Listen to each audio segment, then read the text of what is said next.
Et bien voilà, on continue, toujours ici pour la présentation du point presse au niveau de la SNCF. En face de moi, quelqu'un que vous avez eu l'honneur de voir lors du reportage, qui va se présenter puis nous dire un petit mot, parce que tout ce qu'il nous a dit, c'est très intéressant, mais nous, on voudrait aussi le connaître, parce que au premier point presse l'année dernière, il arrivait. Donc là, cette fois-ci, un an après, on va savoir comment s'est passée cette année. Voilà, je vous passe le micro. Bonjour, merci. Donc, je suis Maxime Chattard. Je suis le directeur territorial de SNCF Réseau pour Bourgogne-Franche-Comté depuis mai dernier, où j'ai pris mes fonctions. Donc, une année 2023, une belle année 2023, dont le rythme d'investissement était soutenu, dense, les défis nombreux, un niveau d'investissement 40% supérieur à 2022, des projets emblématiques, des fiertés aujourd'hui 2023.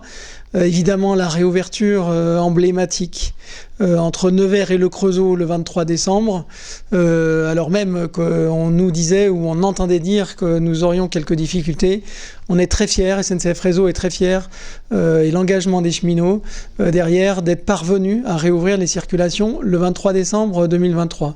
Fiers également des travaux d'urgence qu'on a réalisés sur Paray et Gilly et qui a évité un arrêt des circulations en 2024 sur cette ligne ferroviaire.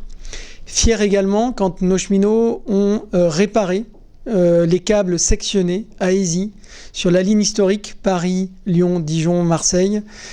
En 24 heures, les circulations ont pu reprendre. C'est une prouesse et derrière, c'est l'engagement des cheminots. Fierté également lorsque vous avez un éboulement dans la Côte de Mort près de Besançon, où là, nous intervenons, SNCF Réseau intervient pour mettre en sécurité la zone, quand bien même la zone n'est pas la propriété des SNCF Réseau. Et nous avons permis à ce que les circulations sur la route départementale comme sur la voie ferrée reprennent très rapidement et nous en sommes très fiers. Fierté également quand nous agissons pour limiter les chocs liés à la faune, par exemple, en déployant des innovations comme l'effaroucheur sonore que nous avons déployé début 2023 à Toray-en-Plaine, comme les échaliers 35 installés en 2023 qui permettent aux pêcheurs de rejoindre leur cours d'eau sans couper les clôtures. C'est important pour que le gibier ne vienne pas sur nos emprises. Également, lorsqu'on déploie des dalles entrée-intrusion, connues sous le nom de strike grid. Nous allons en déployer 2 autres en 2024 sur la ligne Paris, Lyon, Dijon, Marseille, sur la PLM. Ça, c'est pour 2023. Nous sommes notés, observés par nos clients. Et moi, je suis très fier que SNCF Réseau Bourgogne-Franche-Comté ait eu la meilleure note, meilleure progression en 2023. C'est le signe de l'engagement des cheminots avec des résultats de ponctualité qui sont tout à fait remarquables, puisque bien au-delà de 90%. Enfin, sur 2024, des défis importants nous attendent. 2024, nous allons devoir réouvrir les circulations entre Nevers et Dijon. Et donc, le 17 février, dans 12 jours, SNCF Réseau sera au rendez-vous de ce jalon pour les circulations entre Nevers et Le Creusot. Ce sera 137 millions d'euros, la plus importante opération de régénération pour SNCF Réseau en Bourgogne-Franche-Comté depuis la création des LGV, il y a 40 ans.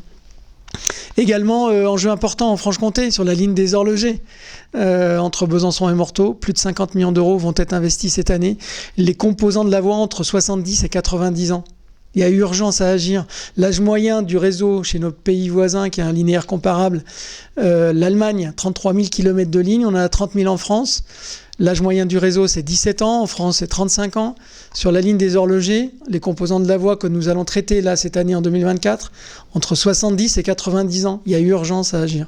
C'est ce qu'on va faire cette année sur la ligne des horlogers. Et puis, un bel événement qu'on va organiser en 2024, un forum climat en juin. Je vous donne rendez-vous à cette date-là, puisque les questions de transition écologique, le train, c'est 0,3% des émissions de gaz à effet de serre, dans un secteur, les transports, qui en représentent 30%, le tiers. Là-dedans, le train, c'est 0,3%. Donc le train coûte cher, mais le train, c'est la solution de mobilité durable par nature. Voilà. Et donc, sur les questions de résilience du réseau ferroviaire face à l'urgence climatique, face au dérèglement climatique, c'est tout l'enjeu de ce forum climat qu'on souhaite organiser en juin. Et je termine en vous citant un projet qui va faire la fierté de SNCF Réseau en 2024, qui s'appelle LGV+, qui vise à mettre des nouvelles technologies sur la LGV, la ligne à grande vitesse, qui aujourd'hui permet d'accueillir 13 trains par heure. On va augmenter d'ici 2030 jusqu'à 16 trains par heure. Donc on va augmenter de 23%, de près de 25% la capacité de cette ligne. C'est considérable, sans créer d'infrastructures nouvelles. Ça, c'est majeur. Et donc ça va faire la fierté de l'entreprise. Et évidemment, SNCF Réseau va continuer à recruter. C'était 69 recrutements en 2023 en BFC, 40 alternants. Ça sera le même trend en 2024. En 2024, c'est 2100 recrutements au niveau national et plus de 2000 alternants. Voilà. Donc moi, j'ai une vraie fierté de cette entreprise qui agit pour les territoires, à l'écoute des territoires, au service des territoires et qui présente toute une palette de métiers qui ne doit qu'encourager les jeunes et les moins jeunes à nous rejoindre pour faire de ces défis une réalité de demain. On peut dire que le bilan 2023, c'est plus, parce que plus pour les usagers qui ont apprécié, comme le disait tout à l'heure Michel, plus pour tout ce que vous avez proposé qui a pu se concrétiser d'ici la fin d'année 2023. Et puis j'ai l'impression que 2024 est sous de très bonnes augures. Et puis on se retrouve très vite pour de nouvelles aventures et puis pour voir un petit peu comment ça évolue. Bonne journée, merci beaucoup. Au revoir. Et bien voilà, nous avons fini le point presse. Mais cette fois-ci, la personne en face de moi va se présenter parce qu'on la voit régulièrement. Mais elle va nous dire un petit peu pourquoi elle est là aujourd'hui et puis un petit peu ses fonctions, même si moi je le connais très bien. Michel Legnaud, donc premier vice-président de la région Bourgogne-Franche-Comté, en charge des mobilités. Et donc, comme nous sommes cofinanceurs avec l'État d'une partie des travaux de SNCF Réseau, nous venons chaque année à la présentation annuelle des travaux, en l'occurrence cette année pour l'année 2024. Sur toute la période. Merci beaucoup Michel, au revoir. On continue les présentations, cette fois-ci, c'est quelqu'un de la SNCF qui va vous dire qui il est et puis ses fonctions en fait. Bonjour, donc Ronan Breu, je suis le directeur régional de SNCF Voyageurs, donc l'exploitant qui, pour le compte de la région Bourgogne-Franche-Comté, va exploiter tous les services ferroviaires sur le réseau. Merci beaucoup et puis merci pour les explications au point presse. Au revoir. Et bien voilà, le troisième intervenant de ce point presse qui va aussi se présenter, nous dire comment il s'appelle et puis ses fonctions au niveau de la SNCF. Bonjour, je suis Olivier Borelli, je travaille à SNCF Réseau et je suis le directeur du projet LGV+ Paris-Lyon. Eh bien, merci beaucoup et puis merci pour toutes ces explications tout à l'heure lors du point presse. À bientôt, au revoir. Bonjour, on n'a pas de micro, si vous nous entendez. On le prendra, mais on va essayer de faire ça. La salle est petite. Donc, bonjour à toutes et tous. Merci d'être présents aujourd'hui pour cette traditionnelle conférence de presse que SNCF Réseau organise en début d'année. Je veux saluer monsieur le premier vice-président du conseil régional Bourgogne-Franche-Comté, cher Michel Legnaud. Je veux saluer Renaud Durand, ses qualités de directeur régional adjoint de la DREAL pour le compte de l'État. Je veux saluer le directeur régional de SNCF Voyageurs TER, cher Ronan Bois. Et puis je salue Olivier Borelli, qui interviendra également à mes côtés, qui est le directeur du projet LGV+, dont on va vous expliquer ce qu'est ce projet et ses bénéfices surtout. Voilà. Vous avez une nouvelle formule du dossier de presse, au-delà de remercier les équipes pour le travail qu'elles ont réalisé cette année pour vous proposer une nouvelle formule. Vous y trouverez donc dans cette formule, son ambition c'est de vous montrer un petit peu l'intérieur de nos projets, les agents, valoriser nos agents, les métiers, les missions, les projets évidemment. On vous donne les chiffres clés, 3600 agents SNCF Réseau sur Bourgogne-Franche-Comté qui sont mobilisés pour la sécurité des circulations ferroviaires, pour la qualité de service et pour la performance du ferroviaire on en a besoin. Vous y trouverez du détail sur les projets, sur la stratégie territoriale de SNCF Réseau en Bourgogne-Franche-Comté, sur son orientation client, sur son engagement, son ambition, sa mobilisation en faveur de la transition écologique. Voilà ce tout petit mot d'introduction. Je vous propose pour débuter une petite vidéo, qui est une vidéo courte, qui dure à peine 2 minutes.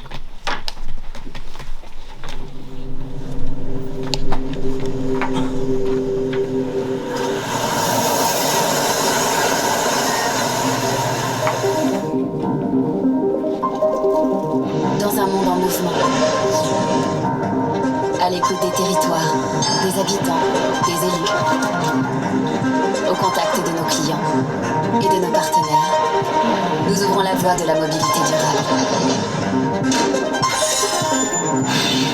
Nous cultivons l'excellence pour entretenir, régénérer et exploiter le réseau ferroviaire.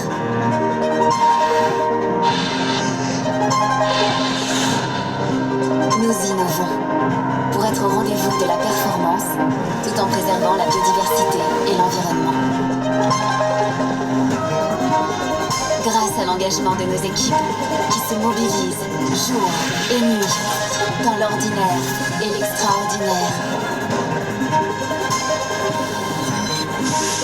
nous œuvrons pour faire du réseau un espace ouvert et accessible et garantir la sécurité de tous au quotidien. En 2024, nous tracerons le sillon d'une terre de sport et de fête. De grands projets verront le jour. Pour un réseau qui connecte les territoires. Un réseau qui nous relie.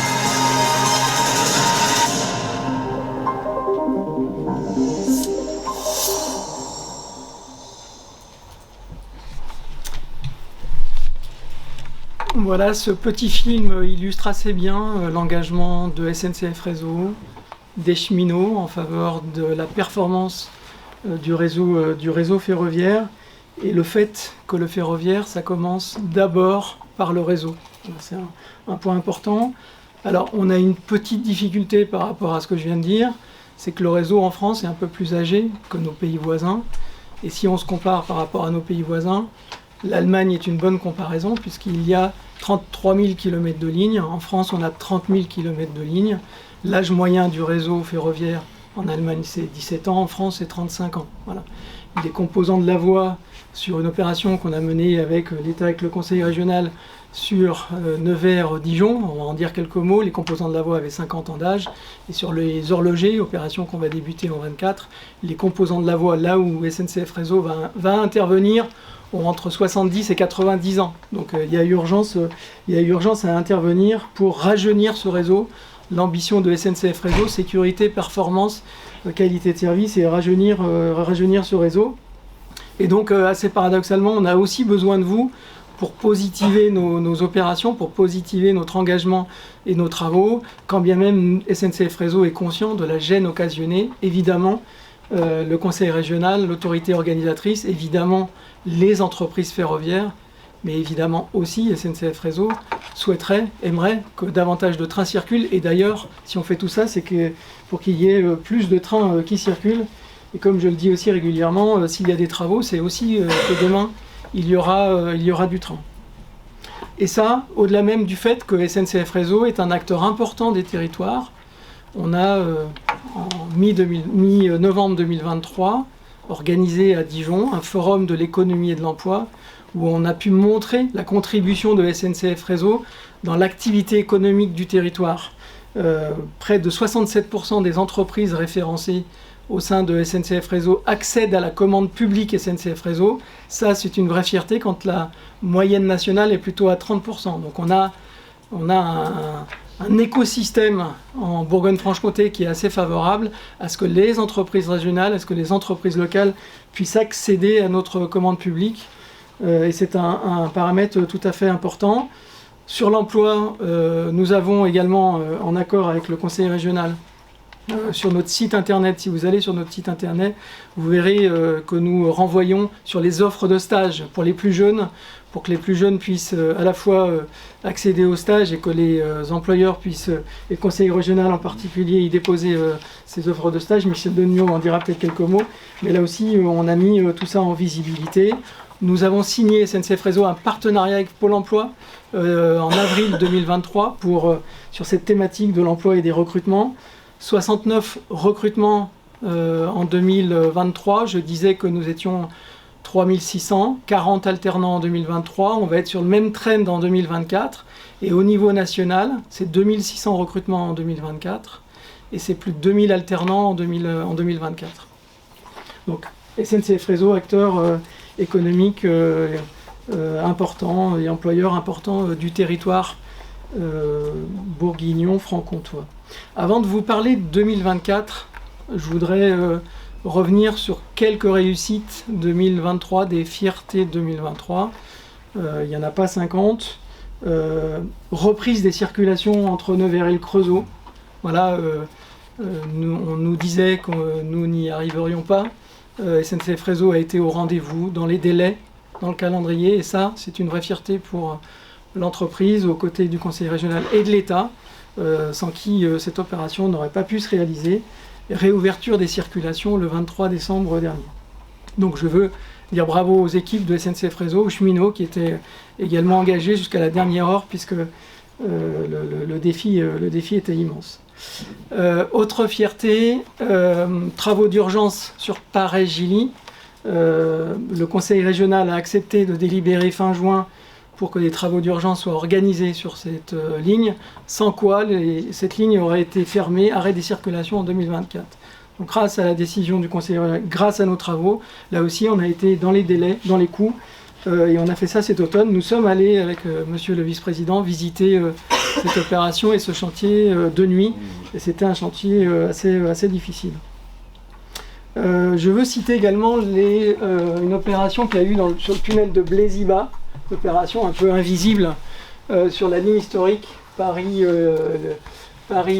Dijon-Lyon-Marseille, ligne qui a 175 ans, hein, je dis souvent qu'elle date de Louis-Napoléon Bonaparte. Évidemment, depuis il y a eu des travaux, mais c'est une ligne ancienne sur laquelle il y a besoin d'intervenir régulièrement pour l'entretenir, la régénérer. Tunnel de Blaise-Iba, juste ce petit point qui est là, fait 4 km 100, c'est un tunnel assez long, hein, et on est intervenu cette année pour traiter 100 mètres en milieu de tunnel, conforter la voûte, et les terrains poussent derrière, donc il faut qu'on ait une structure qui soit robuste pour assurer la sécurité des circulations ferroviaires. On a traité 100 mètres, on n'a pas traité 4000 mètres. Donc ça veut dire qu'à ce rythme-là, il nous faut 40 ans pour traiter ce petit point que je montre ici, et ça illustre le fait que nous ayons à revenir année après année pour faire un certain nombre de travaux. Fierté lorsque nos équipes, nos cheminots sont engagés pour réparer les câbles. Vous avez vu, vous avez lu les câbles qui ont été sectionnés sur cette ligne même, allez-y, un peu plus au nord. Les câbles ont été sectionnés en 24 heures, nos équipes, nos cheminots ont pu réparer et remettre grâce à leur intervention en circulation sur cette ligne-là. C'est une vraie fierté pour nous. Fierté lorsque nos équipes interviennent suite à l'éboulement sur la côte de Meur, donc cette fois-ci c'est près de Besançon. Éboulement qui est survenu sur une parcelle qui n'appartient pas à SNCF Réseau, mais on a mis en sécurité, nos équipes ont mis en sécurité la zone pour permettre le plus rapidement possible de réouvrir les circulations sur la route départementale, pour réouvrir les circulations sur la voie ferrée. Enfin, fierté lorsque SNCF Réseau développe des innovations, des expérimentations, des partenariats avec la Chambre régionale d'agriculture, avec les fédérations de pêche, de chasse.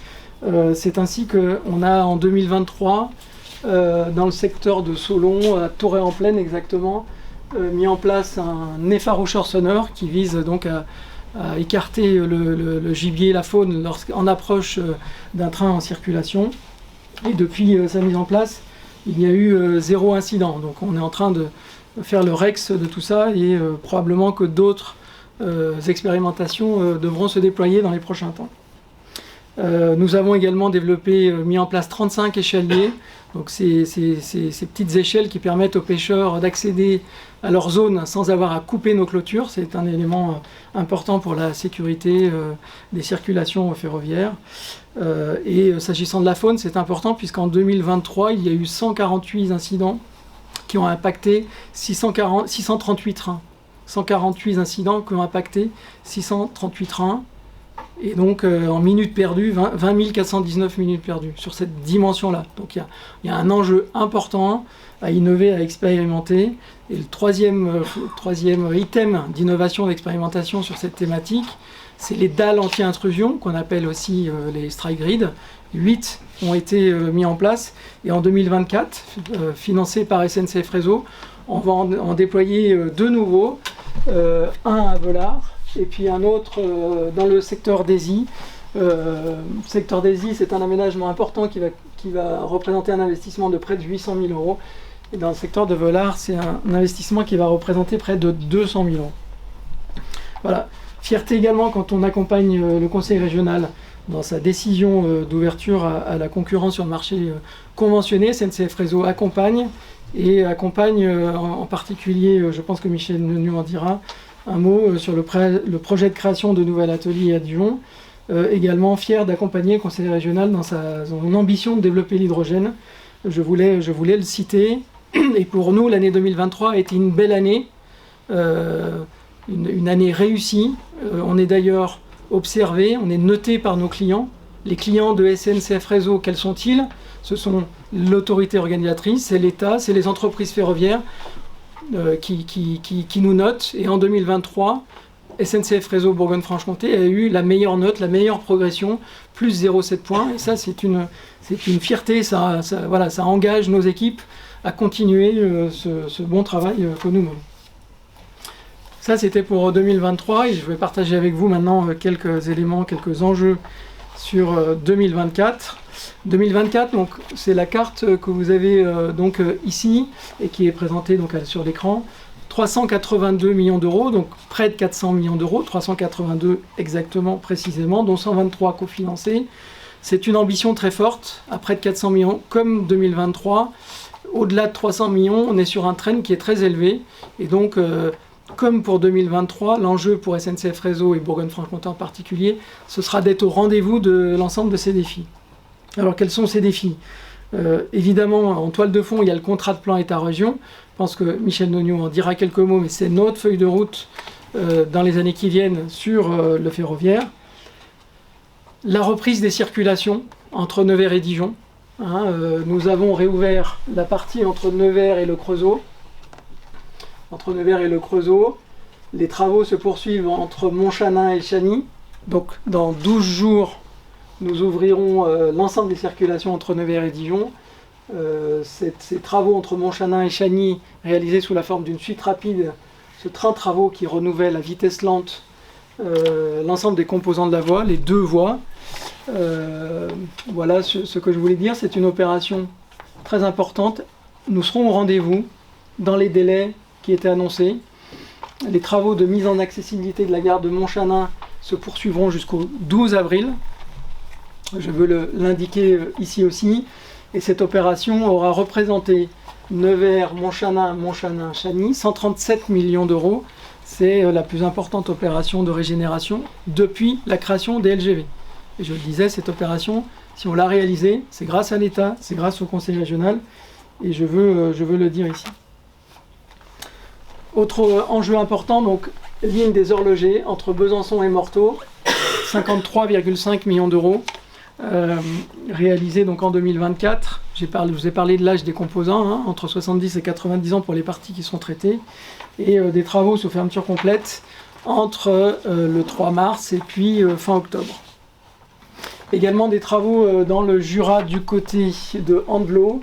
Nous allons avoir des opérations de régénération de voies et à Longeville-Rochejean également dans le Jura. Nous aurons également des opérations de régénération de voies, l'ensemble représentant 4,5 millions d'euros. Donc, Andelot au Jura et Longeville dans le Doubs. Je termine par 2 opérations très emblématiques et majeures pour nous. Des travaux qui vont se tenir sur la PLM, donc entre Fin-les-Montbard et Nuit-sous-Ravière, donc une modernisation de la ligne, une modernisation des équipements de signalisation pour intégrer cette section-là à la commande centralisée du réseau de Dijon, qui permet de superviser un linéaire de près de 250 km de ligne. Et puis une opération entre Les Laumes et puis Dijon, où là on est plus sur du classique de régénération de voies. Comme en 2023, sur ces travaux sur la ligne historique, nous allons maintenir les circulations ferroviaires. Nous allons maintenir des circulations ferroviaires de nuit pour l'activité économique de notre pays, pour le fret. Nous allons maintenir des circulations de jour, en semaine, le matin avant 9h30, et en fin de journée après 17h. Donc circulation possible avant 9h30 et après 17h en semaine. Et les week-ends, circulation possible les samedis matins, les dimanches après-midi et en soirée. Donc c'est le meilleur compromis qu'on a trouvé. Là encore, je disais tout à l'heure que pour les entreprises ferroviaires, pour le conseil régional, évidemment pour SNCF Réseau aussi, on voudrait voir plus de circulation évidemment opérée. Voilà. Le compromis qui a été trouvé, c'est celui-ci. Permettre des circulations de fret la nuit, circulation voyageurs de jour sur les créneaux que je vous ai indiqués. Et ça, du 13 août au 13 décembre. 13 août au 13 décembre 2024.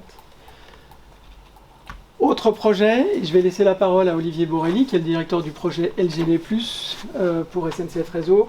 Je vous dis juste que ce projet sera sans doute une fierté de l'entreprise, puisque ce projet vise à déployer des nouvelles technologies. Olivier va vous expliquer tout ça sur la LGV qui date de 1982. Et ces nouvelles technologies vont permettre d'augmenter la capacité de près de 25% sans créer d'infrastructures nouvelles.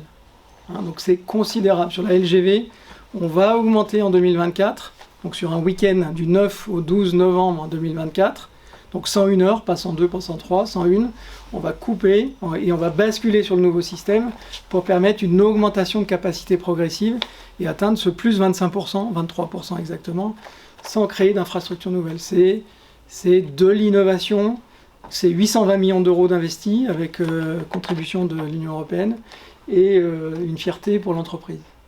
Olivier, si tu veux bien, je te laisse en dire quelques mots. Merci. Bonjour à tous. Donc je viens vous présenter ce projet qu'on appelle LGV+, SNCF Réseau, qui est un projet en fait de modernisation de la LGV entre Paris et Lyon. Juste vous donner un ordre de grandeur et l'importance que ça représente pour SNCF Réseau. Cette LGV que vous voyez à l'écran, c'est vraiment la colonne vertébrale du réseau ferroviaire français. On a un tiers du trafic national à grande vitesse qui passe par cette ligne. Les TGV pour Dijon notamment, mais aussi pour Lyon, pour Marseille, et aussi pour la Suisse, l'Italie, l'Espagne. C'est 460 km de ligne. Ce qu'il faut avoir en tête, c'est que la première année de mise en service, c'est 1982. Et 1982, c'est aussi l'année de sortie du Minitel. Pourquoi j'en parle ? Parce que le système de contrôle-commande de cette ligne, en fait, ça se base sur les technologies de l'époque. Donc c'était de l'électronique, de l'analogique.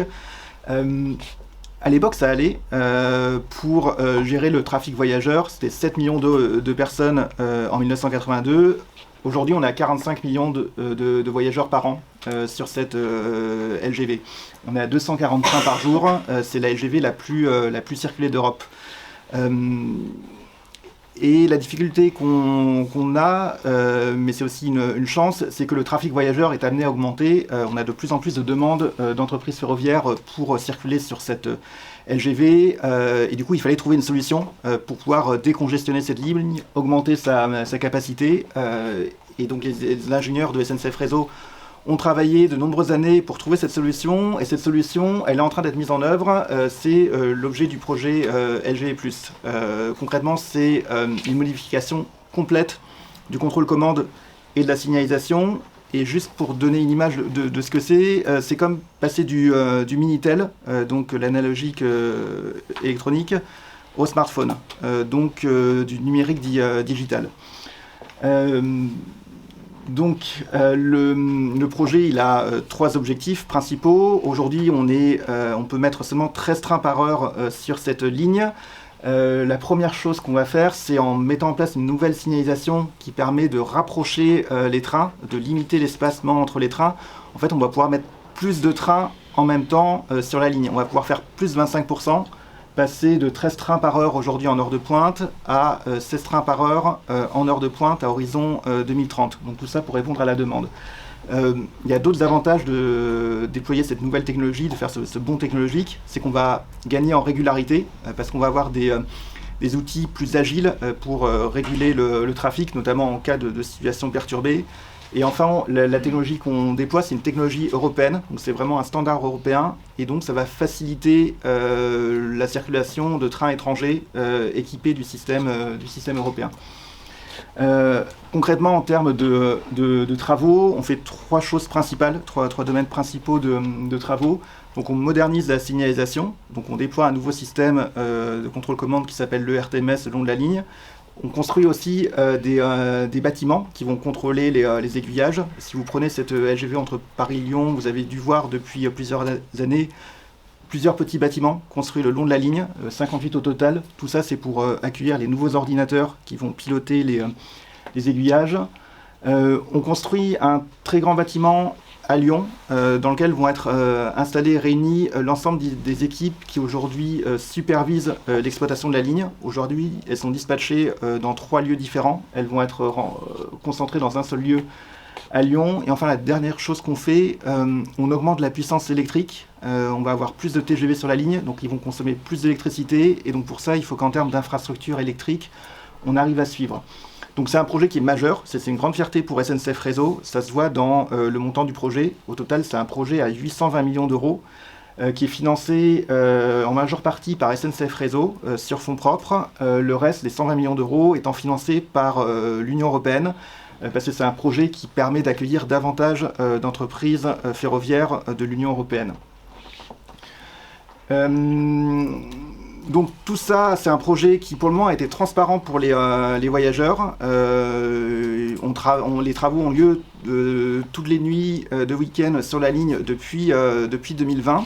Là, on est en phase finale des travaux et la dernière étape, c'est ce qu'on appelle une grande bascule qui va durer 4 jours. C'est ce que Maxime évoquait tout à l'heure, du samedi 9 novembre au mardi 12 novembre 2024. Donc la LGV va devoir être arrêtée pendant ces 4 jours. Pourquoi 4 jours? C'est parce qu'il y a énormément de travail à faire dans un délai réduit pour pouvoir faire les derniers tests de sécurité de ce nouveau système. Donc concrètement, on va avoir 1000 agents qui vont être mobilisés H24 pendant ces 4 jours pour tester 1000 combinaisons d'itinéraires différents. Mais on maintient les circulations pendant ces 4 jours. Donc des TGV pourront circuler pour aller à Dijon, pour aller à Lyon, à Marseille. Par contre, ils vont passer non pas par cette ligne à grande vitesse, mais par la ligne classique. Donc ça va impacter les temps de trajet qui vont être à peu près multipliés par 2. On va avoir moins de TGV qu'en temps normal, donc on va avoir à peu près 1 TGV sur 4 qui va circuler, et certaines gares, donc une quarantaine de gares, y compris en Italie et en Espagne, ne seront pas desservies par la grande vitesse pendant ces 4 jours. Ce qu'il faut avoir en tête, c'est que en fait, c'est une première mondiale. Transformer la signalisation en totalité sur la ligne à grande vitesse, autant circuler, ça n'a jamais été fait en Europe, donc c'est un vrai défi qu'on relève côté SNCF Réseau pour améliorer la capacité de la ligne, et c'est aussi une grande fierté. Merci Olivier. On a un petit film, je crois.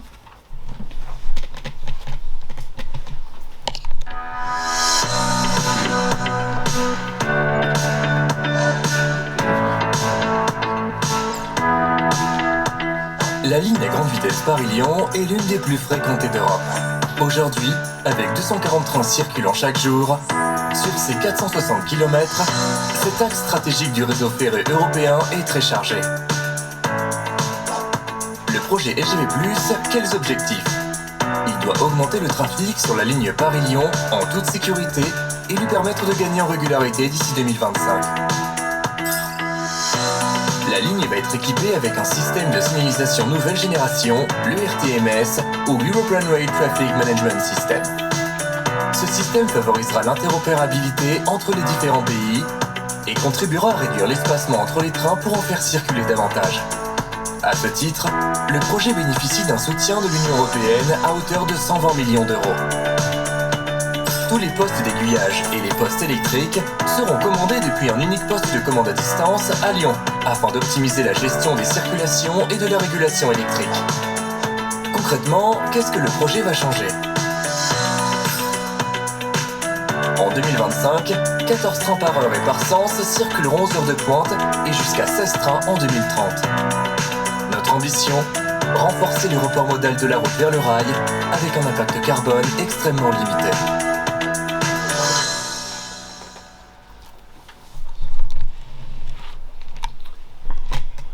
Voilà, peut-être juste pour terminer le propos SNCF Réseau, vous dire qu'en 2024, nous aurons plusieurs événements. Nous aurons un Régiofret orienté donc client à l'automne et nous aurons un forum climat, premier du genre, qu'on souhaite organiser en juin avec l'État, avec le Conseil régional, pour faire la pédagogie, comme on le fait sur l'économie et l'emploi, créer un écosystème autour des enjeux qui concernent la résilience du réseau ferroviaire face au dérèglement climatique. Voilà. Le réseau ferroviaire est par nature à ciel ouvert, il est donc par nature vulnérable, mais il est aussi résilient. Donc on fait déjà beaucoup de choses. L'idée c'est de faire savoir et puis de faire davantage. Et donc c'est l'objet même de ce forum climat qu'on souhaite organiser en juin. Voilà ce que je voulais vous dire, monsieur le vice-président, mesdames, messieurs les journalistes. Pour SNCF Réseau, 2023 aura été une belle année pour nous, une année active, une année riche de défis. Et on avait hâte d'être en 2024, on n'est pas déçus. Michel, si tu... Oui. Quelques mots. Bien, c'est toujours un rendez-vous annuel important pour la région qui permet de faire le bilan de l'année passée et de se projeter dans l'année future. Tout cela dans un financement qui est trouvé de par, je me tourne vers le représentant de l'État, de l'Adrial, chez Renault, et dont la concrétisation dans le contrat de plan attend qu'un ministre arrive et que quelques points soient levés. Pour autant, on peut quand même commencer d'enclencher les différentes affaires. Et on sait qu'il y aura une continuité au moins 10 ou 15 ans avec des efforts particuliers. D'où la nécessité chaque année de s'adresser aux médias pour expliquer la complexité et l'ensemble du travail qui est effectué. Déjà, le travail des 3600 agents que l'on ne voit pas, mais qui permettent chaque jour à ce que les trains puissent fonctionner, puisqu'ils réparent un certain nombre de désordres qui peuvent arriver de toute nature. Tu les as donnés et permettent à Renabois, qui est en convention avec la région, convention renouvelée, de faire circuler ces trains. Et ces 3600 personnes, elles répondent à du quotidien. C'est un choc contre un train et les raisons sont multiples. Voilà. Ne serait-ce que les aléas de la nature, pour pas reparler des aléas humains, de ceux qui provoquent ce qu'on appelle pudiquement des accidents de personnes. Je dois dire, puisque c'est un peu au goût du jour, que moi je me félicite que la SNCF ait supprimé le glyphosate dans toutes ces procédures, ce qui naturellement amène des coûts supplémentaires. Il faut bien voir, on ne peut pas avoir l'un sans l'autre, mais c'est à remarquer. Et puis aussi faire en sorte d'avoir une analyse fine de toutes les lignes pour essayer d'éviter les désordres. Bon, il y a un désordre qui est quasiment impossible, c'est les votes de cuivre, parce que ça voudrait dire que on met tout le long de la ligne, la nuit, tous les 500 mètres, quelqu'un pour surveiller. Alors, on voit bien que ça, c'est un désordre qui est impossible à mesurer, mais qui pour autant a des conséquences fortes, parfois qui durent plusieurs jours en conséquence derrière, et dont les citoyens ont du mal à comprendre que ça prend autant de temps. Donc soyez convaincus, la région est la première à le dire, qu'il y a vraiment des efforts importants qui sont faits tant par SNCF Réseau sur tous ces aléas et par, en réponse, SNCF Voyageurs pour permettre de réduire au maximum les nuisances pour les voyageurs qui sont en droit d'avoir une régularité des trains, mais qui ne peuvent pas l'avoir si les 100% ne sont pas atteignables. Et c'est quand même important de signaler que cette masse de travaux, qui avoisine encore les 400 millions, dont à peu près un tiers qui est conventionné en financement État-région, peuvent se faire. On entend aussi la critique de dire oui, mais ça ne va pas mettre plus de dessertes, ou ça ne va pas mettre moins de temps de parcours, on entend. Oui, sauf que ça permet quand même que des trains puissent continuer de circuler. Et à la fois, pour avoir de bonnes dessertes derrière, il y a les voies sont des éléments essentiels, et je dois le dire, sur la grosse opération de cette année, la ligne des horlogers, s'il n'y avait pas eu une prise en compte par l'État et la région, notamment sur le dossier spécifique, une avance de financement à bras bruit de 14 millions pour permettre que tous les matériaux soient sur le site pour commencer les travaux au mois de mars, eh bien on aurait eu des risques de fermeture de lignes. Et malheureusement, quand vous avez des lignes qui sont entre 70 et 90 ans, il n'y a pas de secret. Déjà, les remettre en état, c'est un coût important. Je rappelle quand même, c'est la deuxième vague de travaux en 4 ans. La première a représenté un peu plus de 55 millions au total. La deuxième représente un peu plus de 53 millions, si on a 110 millions. Et on sait qu'il faudra remettre à peu près encore une cinquantaine de millions parce qu'il y a énormément d'ouvrages d'art. Et pour autant, on n'aura pas modifié le tracé de la ligne. Et pour autant, la ligne ne sera pas électrifiée. Et pour autant, on ne va pas faire des évitements pour permettre à plus de trains de se croiser. Voilà, c'est la base. Et si on veut un traitement équitable sur l'ensemble de la Bourgogne-Franche-Comté, notamment qui concerne les dessertes TER, on ne peut pas tout mettre sur une seule ligne. Et il faut s'occuper sur tout le réseau, et notamment on a la ligne du Revermont qui est notre attention particulière en matière de desserte maintenant. J'ai une partie de travaux qui a été faite, il y a une autre partie qui se fera sur le Doubs, mais qui compte pour améliorer les dessertes. Je dis ça parce que tout au long de l'année, c'est un autre discours que l'on entend par des mécontentements, des gens on pourrait faire autrement. On a eu ça en permanence. La ligne, la VSEA, qui est quand même un exemple national de rapidité de réalisation,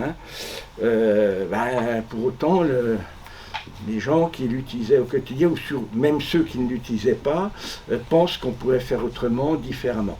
Moi, je fais totalement confiance à la capacité d'expertise de SNCF Réseau, qui essaie de mettre les meilleures solutions au goût du jour, qui, comme tout, et nous, notre but, c'est qu'il y ait le maximum de trains qui puissent circuler. Le but de Réseau, c'est aussi qu'il y en ait le maximum. Je pense que l'État aussi, c'est un peu... Mais pour arriver à cela, il y a des moments où il y a énormément de contraintes, et cette année, il y aura encore des contraintes, notamment sur la PLM, avec des interdictions en journée de circulation, donc il n'y aura pas tous les TGV, il n'y aura pas tous les TER, voilà, et donc nous aussi on y perd, puisque c'est des recettes en moins que l'on a, voilà, mais par lequel il faut bien passer. Et je crois que la méthode qui est employée maintenant par SNCF Réseau et en lien avec SNCF Voyageurs permet de pallier au mieux ces déficiences, mais ça ne sera jamais la même qualité de service que le train. Et on va faire une autre réunion samedi prochain sur la ligne des horlogers. On travaille avec les voyageurs, les vrais, ceux qui prennent le train, et pas ceux qui en parlent, pour voir comment, si les premières ébauches qui ont été travaillées par SNCF Réseau de moyens de substitution correspondent à la réalité et aux besoins. Et là, on a cassé tout ce qui était prévu après la première réunion, il y a une semaine, pour effectivement refaire quelque chose qui va être plus adapté aux besoins des voyageurs. Mais pour autant, ça sera moins bien que le train. Et on espère que la ligne, la VSEA, qui va reprendre le 17 février, eh bien, ça sera effectivement, et les gens y reviendront avec force. Même si je tempère un peu, parce qu'il faut que l'information soit complète, il n'y aura pas toutes les dessertes à partir du Creusot, de Montchanin, parce que maintenant que les voies sont mises et tout, il y a des travaux de mise en accessibilité de la gare de Montchanin et des quais. Et il n'y aura qu'un quai sur deux qui sera exploitable. Alors on lui dit on pourrait faire autrement, il y a des voies, non, faut arrêter ce débat stérile, il n'y aura pas toutes les dessertes qui seront mises en place et on essaiera de tirer au mieux, et c'est au mois de mars, avril que l'affaire sera totalement résolue. Donc ça c'est un point important à faire comprendre, et que les médias qui sont très sollicités tout au long de l'année par le train qui n'arrive pas à l'heure, par tel ou tel sujet, prennent en cause toute la complexité d'un dispositif. Je le dis, bien que n'étant pas croyant, mais un train qui part à l'heure et qui arrive à l'heure, c'est un miracle. Il y a tellement d'impondérables, et là on a un objectif justement, ces travaux permettent d'améliorer la régularité et d'arriver à quelque chose qui tienne un peu mieux la route que ce que l'on a, même si la régularité a beaucoup progressé, parce qu'au début de l'ancienne convention nous étions aux alentours de 88%, et là nous sommes à 93-94%, ce qui veut dire qu'il y a moitié moins de trains qui n'arrivent pas à l'heure. Moitié moins de trains. C'est plutôt un très bon résultat. Et c'est un très bon taux, mais la seule difficulté quand on raisonne en moyenne, c'est que c'est toujours les mêmes dessertes qui sont fragiles. Et ça tombe toujours sur les mêmes. Voilà. Je pense qu'on a résolu le nord de Lyon, là, avec l'arrivée de nouveaux matériels, parce que c'est ça, quand on a il y a les rails, mais il y a aussi le matériel nouveau qui permet d'améliorer, de faire des dessertes qui tiennent un peu plus la route. D'où les travaux qui sont faits sur le centre de maintenance pour ce matériel 6 caisses de Réjolis, où pendant le week-end de Noël, eh bien, il y a eu des compositions de trains avec 3 unités, ce qui faisait quand même des trains de plus de 300 mètres de long, 330 mètres de long, ce qui faisait marcher un peu, qui faisait aller marcher pour prendre la tête. Donc voilà, bien comprendre cette complexité, bien comprendre qu'on est dans un moment où durablement on va avoir cela, ce qui veut dire que pour faire cela, il y a des besoins humains qui sont nécessaires, d'où la volonté de travailler pour faire connaître ces métiers-là. Et pour que les gens, nos concitoyens, aillent sur ces métiers-là, il ne faut pas véhiculer ce que l'on voit parfois à travers toutes les réclamations, c'est-à-dire un système qui est bancal, qui ne marche pas, où les gens ne sont pas compétents pour le faire, parce que c'est ça que l'on dit. Il faut donner confiance et dire ce sont des métiers d'avenir que l'on peut avoir, quels que soient les types de métiers. Ils sont très variés, et notamment, moi je me félicite qu'il y ait un travail de fait pour que la bourse des stages et la modification des lycées professionnels avec les stages va être important. La bourse des stages, eh bien, les métiers du ferroviaire soient dessus pour proposer aux établissements des lieux de stage en proximité parce que les réseaux sont quand même assez représentatifs de toute la Bourgogne-Franche-Comté et des lieux où nous avons des lycées, des lieux de formation. Donc ça, c'est important de le retenir. Sur les opérations de cette année, la ligne des horlogers dont j'en ai parlé est une nécessité, mais c'est un ensemble qui compte. C'est-à-dire, peu importe que ce soit SNCF Réseau qui paye, que ce soit l'État et la région qui abondent ce qui est fait par SNCF Réseau, on voit bien que quand on parle de train, c'est l'ensemble des lignes que l'on a qui comptent pour permettre de faire des dessertes et des dessertes qui tiennent la route. Chaque fois que l'on a eu des investissements sur une ligne, on a essayé avec SNCF Voyageurs de mettre un plus à la sortie. Il y a des sujets qui sont portés sur le Nevers-Dijon, voilà, il faut voir comment on peut traiter cela, savoir est-ce qu'on fait des trains aux heures intéressantes, c'est-à-dire le matin et le soir, avoir des trains qui permettent d'être, comme on a fait entre Besançon et Dijon, de l'omnibus et du semi-rapide. On avait tenté le semi-rapide, mais à des horaires en dehors des heures favorites des voyageurs. On a vu que c'était un échec. Est-ce que l'on va arriver à avoir un débat avec les territoires pour dire, dans les heures favorables, on ne va pas faire de l'omnibus partout, et on réserve des sillons pour aller plus vite pour ceux qui font les longues distances? Ce sont des choses qui vont être en débat. On aura en débat aussi sur la ligne des horlogers, on a quelques temps, on a des demandes, parce qu'il y a une appétence très forte de train, je prends que Dijon-Besançon, quand on a refait les dessertes telles qu'elles sont actuellement avec les 26 liaisons, tout le monde était assis et sans aucun problème. Personne ne s'en rappelle, mais c'était comme ça. Là maintenant, c'est des expressions que j'ai vues dans la presse, parfois c'est un peu les boîtes de sardines. Hein. Voilà, c'est serré parce que quand on arrive ou part de Besançon, quand on arrive ou qu'on part de Dijon, quand on arrive ou part de Dole, ce sont les trois pôles qui rythment cette desserte, eh bien il y a de plus en plus de monde. Et même sur une ligne qui est en bon état, on a ces difficultés de répondre à la demande qui est très forte. Et là, ça passe par du matériel plus capacitaire. Voilà, le confort du voyageur est aussi important, puisque, notamment sur la VSEA, tout n'est pas terminé, mais on voit bien quand on a fait le parcours inaugural de l'ouverture entre Nevers et le Creusot, on voit où la voie a été refaite.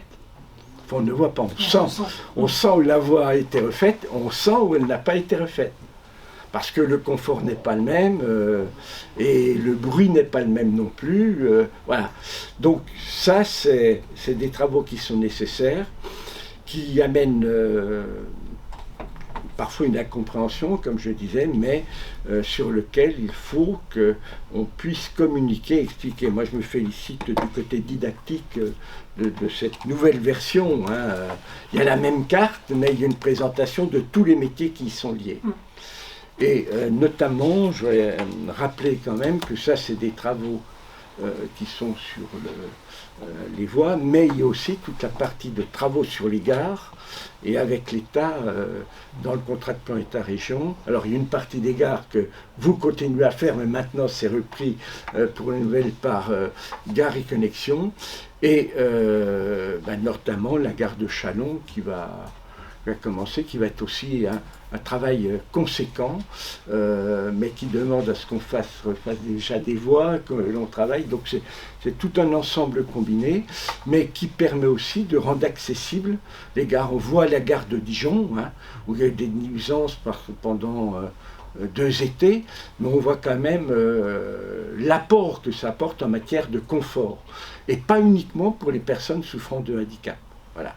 Donc c'est un peu un raisonnement un peu global que je vais mener. Il y aura certainement des questions, des interrogations, mais le ferroviaire est un enjeu fort dans lequel la présidente de région s'engage fortement, avec des choix budgétaires forts aux côtés de l'État, que je remercie pour la collaboration que l'on peut avoir, avec comme opérateur la SNCF. Et rappeler aussi que, économiquement, quand la SNCF passe sur un chantier, c'est pas comme Léa, hein, où rien ne repoussait. Là, ça amène économiquement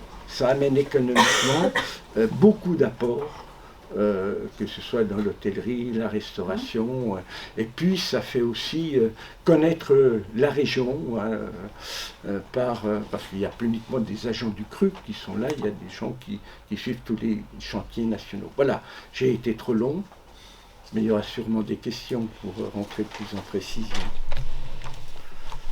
Tu dis rien? Non? Oui, parce que le contrat de plan n'est pas signé, voilà. On attend le ministre, hein, ou la ministre, je ne sais pas.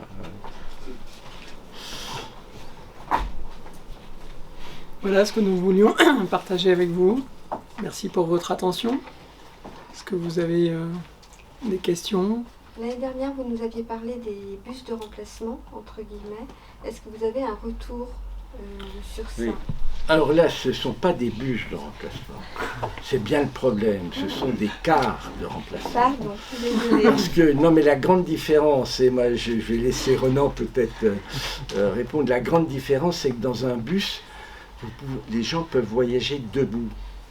Dans un car, ils sont obligatoirement assis sur un siège et ceinturés. Et normalement, le car ne peut pas partir si on n'est pas ceinturé. Donc, c'est tout le problème sur la ligne des horlogers. Renan va expliquer, puisque c'est lui qui gère cela. C'est comment prévoir ce qui n'est pas prévisible.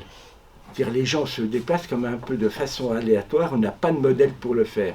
Donc, je pense que Renan pourrait peut-être faire dresser le bilan de ce qui a été fait sur la partie du VFCEA et la façon dont à partir d'une première réunion, on a cassé tout le dispositif pour travailler différemment sur la ligne des horlogers.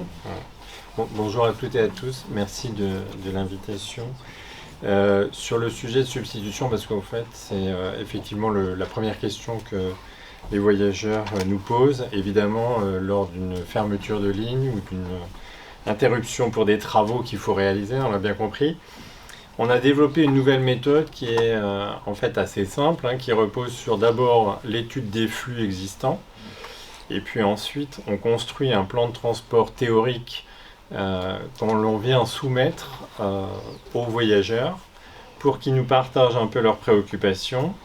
Alors ce plan de transport, on le construit avec quelques principes récurrents, hein. Donc le matin, il s'agit d'arriver à l'heure de prise d'embauche ou de début des cours pour les scolaires, et puis le soir, c'est l'heure de départ qui est fixée là aussi par la sortie du travail ou la sortie des cours. Et à partir de ce principe-là, on va construire les relations par car. Dès lors qu'on a cet échange avec les voyageurs, très vite on se rend compte de sujets de suraffluence à quelques horaires ou sur quelques jours, que l'on anticipe, hein, mais qui sont d'autant mieux identifiés qu'on partage avec les voyageurs. Et puis il y a évidemment des préoccupations sur tel ou tel dessert de tel ou tel acteur économique, ou lycée, parce que souvent, enfin établissement scolaire, puisque souvent c'est quand même ces voyageurs-là les plus fréquents, avec une attention particulière ensuite sur les services, donc maintien des services en gare, et puis le maintien pour les personnes en situation de handicap aussi, avec un traitement particulier.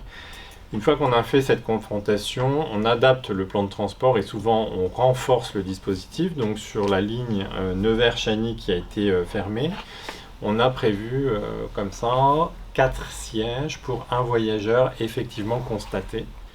Donc, ce qui est quand même assez conséquent en termes de mise en œuvre de moyens. Et la région Bourgogne-Franche-Comté là-dessus suit complètement la démarche, avec un objectif clair qui est de ne pas pénaliser, en tout cas de pénaliser le moins possible l'usage du transport public. On vient renforcer donc la capacité de transport. Sur la ligne des horlogers, c'est exactement ce que l'on fait, puisqu'on a eu une première réunion il y a quelques jours. On est reparti avec un certain nombre de remarques, de commentaires, que nous avons travaillé en l'espace d'une semaine, ni plus ni moins, pour venir rajouter quasiment un tiers de capacité supplémentaire pour répondre à tel ou tel besoin de voyageurs. Voilà. Et ensuite, une fois qu'on a fait tout ça, on déploie évidemment le plan de transport et on va suivre ça au jour le jour pour vérifier, un, que ça fonctionne bien, et deux, qu'on n'a pas encore quelque chose à améliorer sur tel ou tel horaire, sur telle ou telle desserte. Et donc on a une équipe qui est chargée de vérifier tous les matins ce qui s'est passé la veille et de remettre à jour le plan de transport pour le même jour, à 17h au plus tard, que tous les systèmes d'information voyageurs soient mis à jour le jour J. Et une fois qu'on a fait ça, on ajoute ensuite des solutions très très ponctuelles, donc de taxi, de prise en charge de telle ou telle situation particulière. Par exemple, un groupe qui n'est pas du tout prévu parce que la beauté du service public ferroviaire, c'est que on ne vient pas choisir un horaire en particulier, mais on vient bien acheter une origine-destination et puis on voyage quand on veut avec toute la liberté que ça veut dire derrière. Et du coup, on a des groupes ou des individus qui se présentent parfois en nombre sur des cars qui sont déjà bien occupés par les habituels voyageurs. Et du coup, là, on va déployer en un temps, si possible, le plus court possible, une solution complémentaire. Voilà ce qu'on fait sur les cars. Donc, c'est ce qu'on appelle pompeusement la méthode agile, enfin moi ce que j'appelle la méthode agile, où avant on avait un principe qui était, on planifiait, on pensait avoir tous les usages en tête et une bonne connaissance des usages. On s'est rendu compte, et notamment depuis le Covid, que les usages ont fortement changé et que les voyageurs ne nous attendent plus aussi simplement et clairement que ça sur tel ou tel horaire, selon le jour de la semaine ou selon juste la période de congé scolaire, on a des usages très différents, donc on s'adapte.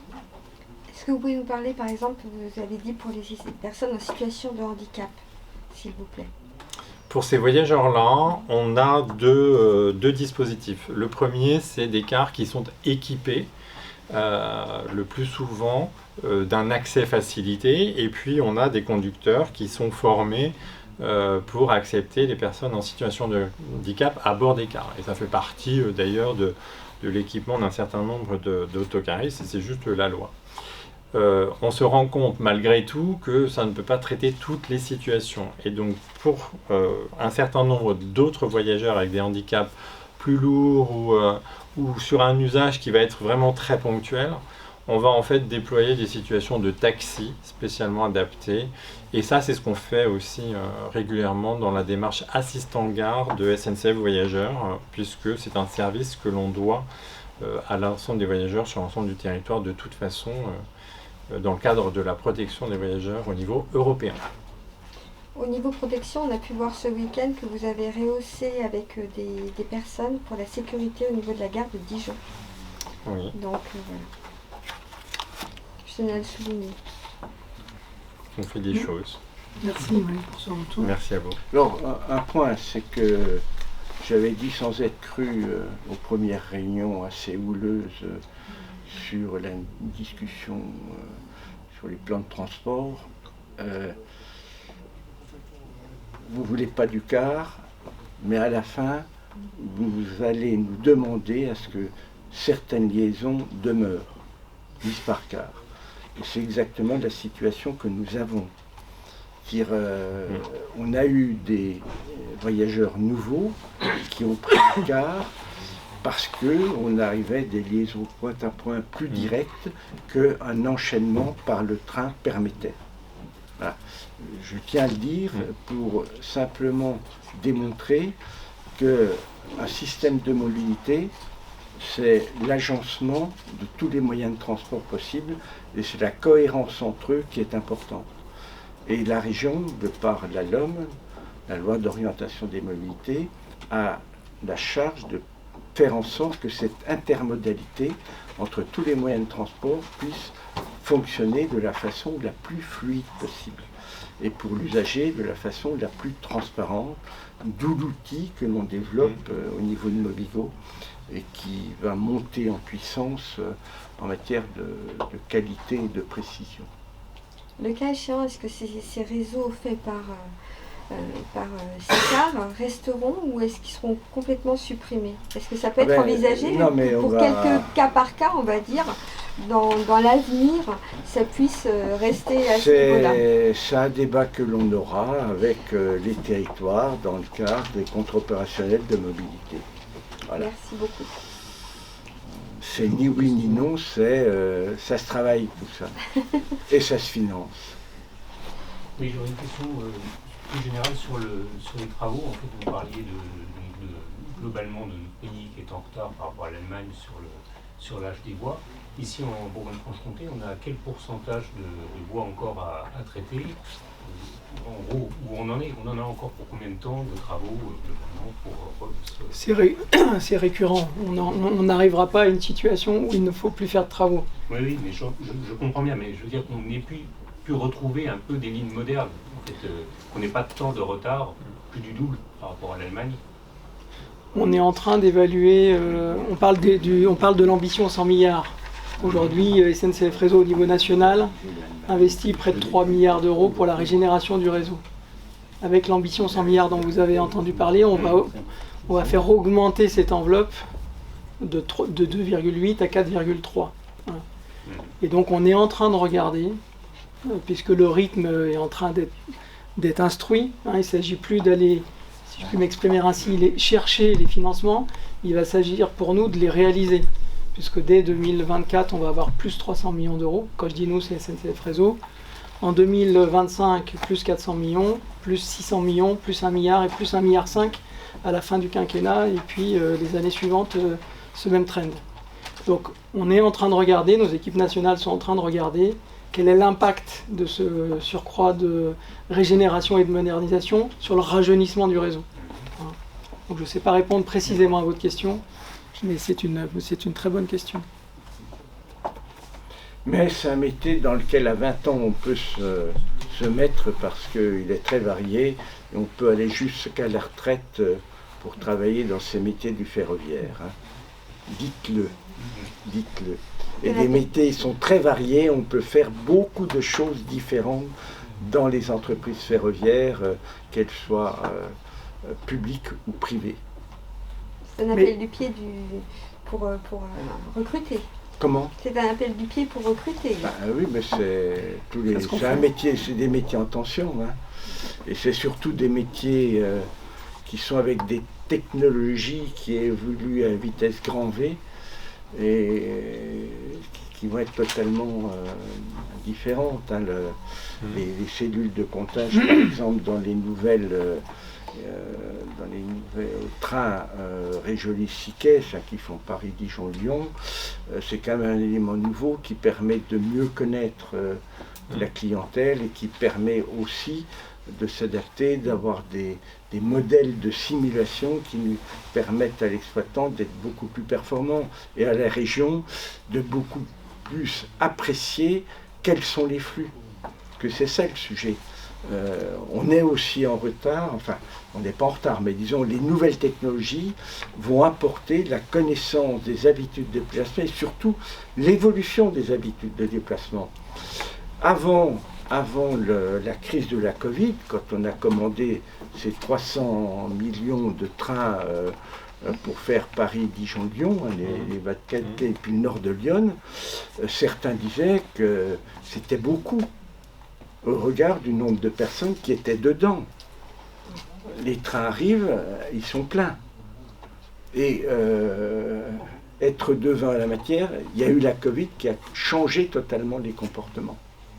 Et puis, on n'en a pas parlé, mais les gens ont pris conscience quand même qu'il y a un réchauffement climatique. Tout le monde s'est ébahi de la glaciation qu'on a eue pendant 8 jours, où on faisait -2 la nuit et +1 le matin. C'était le grand froid qui arrivait, on ne pouvait plus circuler, il fallait arrêter les bus, il allait y avoir 1 centimètre de neige, et ainsi de suite. Non mais, on a bien eu cette psychose-là pendant une semaine. Et quand vous regardez le mois de janvier, il n'y a jamais eu un mois de janvier aussi chaud. Et la semaine où il a fait froid, il n'y a pas fait froid.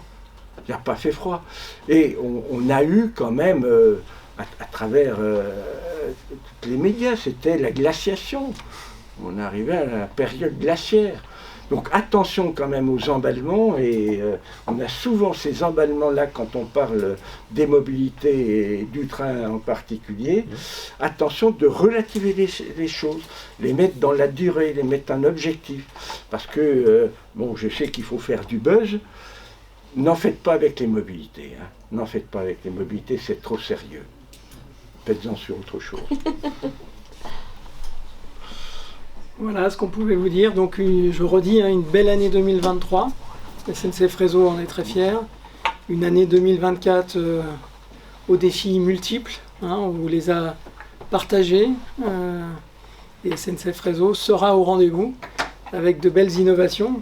Et en particulier le projet LGV+, dont vous avez compris que pour SNCF Réseau, on aura à cœur de faire que ce projet soit le fer de lance des mobilités durables pour la France, mais aussi pour la région BFC.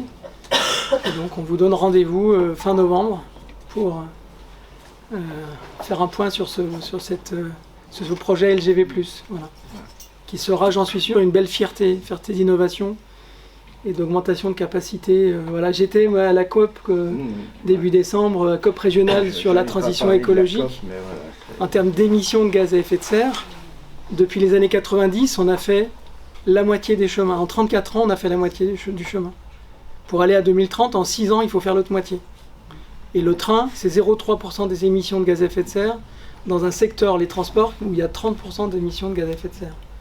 Donc n'ayons pas de doute sur le fait que le train, oui, le ferroviaire c'est coûteux, mais le train c'est la solution de mobilité durable par excellence. Voilà.